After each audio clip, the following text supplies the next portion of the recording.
Push in আমরা লক্ষ্য করছি, এটা কোনোভাবেই কাম্য নয়।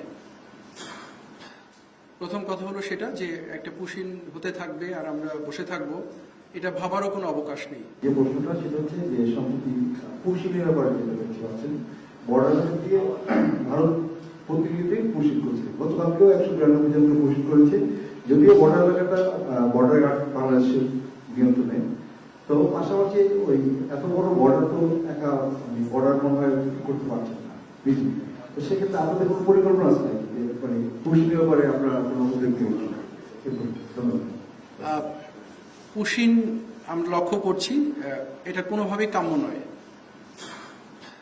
প্রথম কথা হলো সেটা যে একটা পুশিন হতে থাকবে আর আমরা বসে থাকবো, এটা ভাবারও কোনো অবকাশ নেই।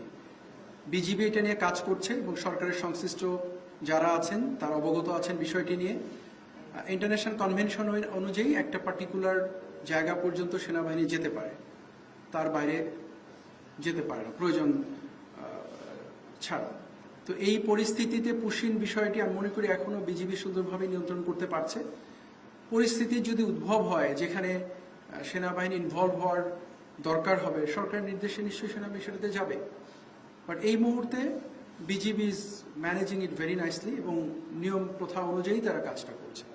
বাট আবারও বলবো, এটা কাম্য নয়, এটা ইজ নট অ্যাকসেপ্টেড।